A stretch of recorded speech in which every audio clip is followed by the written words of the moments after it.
Today, I will be presenting on public sector accounting, with a focus on the components of the public sector, statutory financial provisions, and the importance of accountability in financial accounting and reporting.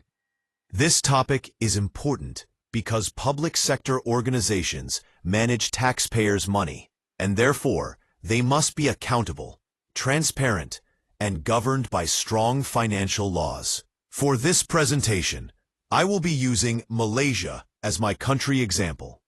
To begin with, the public sector refers to organizations that are owned and controlled by the government. These organizations exist to provide services to the public rather than to make profits. Examples include government ministries, departments, local councils, and statutory bodies. Unlike private companies, the success of public sector organizations is measured by how well they serve the public and how responsibly they manage public funds. In Malaysia, the public sector is mainly divided into four key components. These are the federal government, state governments, local authorities, and statutory bodies. Each of these components has its own responsibilities in managing public finances and delivering services.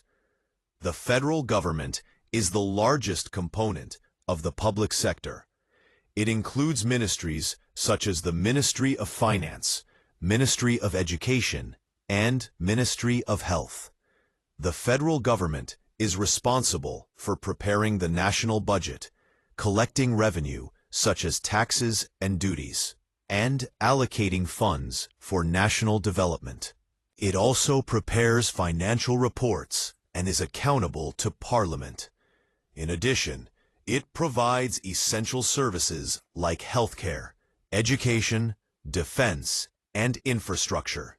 Malaysia has 13 state governments, each responsible for matters such as land administration, forestry, and Islamic affairs. State governments prepare their own budgets, collect state revenue, and manage spending related to state responsibilities. They are accountable to their respective state legislative assemblies and must comply with federal financial laws. Local authorities include city councils and municipal councils. These are the level of government closest to the public. Their responsibilities include providing services such as waste collection, maintenance of public facilities, street lighting, and local development. They collect assessment taxes and fees and are required to manage these funds responsibly and prepare financial reports.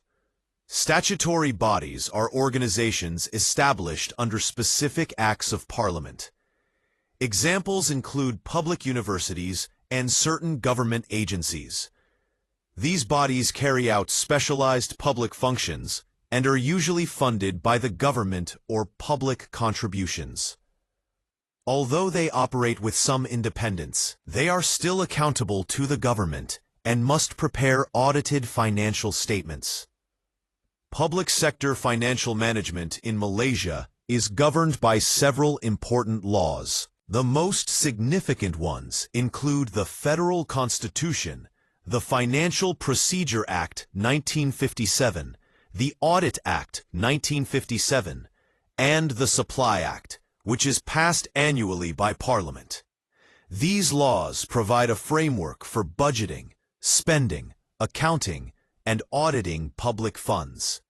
The Financial Procedure Act 1957 sets out rules on how public money should be collected, controlled, and spent. It ensures that government spending follows approved procedures. The Supply Act authorizes government expenditure for each financial year. This means that no public money can be spent without the approval of Parliament, which strengthens financial control and accountability. The Audit Act 1957 establishes the role of the Auditor General, who audits government accounts and reports findings to Parliament. Auditing helps ensure that public funds are used lawfully, efficiently, and for their intended purposes. It also helps detect errors, waste, and misuse of funds. Accountability in public sector accounting means that government officials and organizations are responsible for how public money is managed. They must explain and justify their financial decisions through proper financial reporting and audits. This accountability is not only to the government, but also to Parliament and the public. Accountability is essential because it promotes transparency, builds public trust, and supports good governance. When financial reports are accurate and timely, the public can see how their money is being used. Accountability also helps prevent corruption and encourages better decision-making within public sector organizations. Examples of poor accountability include late submission of financial statements, overspending beyond approved budgets, weak internal controls, and misuse of public funds. The consequences of such practices can be serious. They include audit qualifications, legal action, loss of public confidence, and damage to the reputation of public institutions. The components of the public sector operate within a legal framework established by financial laws. These laws guide how public money should be managed, while accountability ensures that all public sector entities comply with these requirements. Together, they help ensure transparency, proper control, and responsible use of public resources.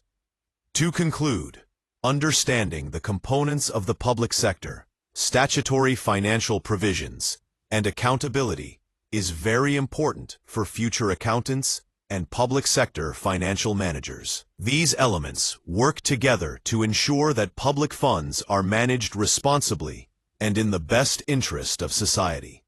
By studying public sector accounting, we develop the skills and ethical awareness needed to support transparency, accountability, and good governance in the public sector. Thank you.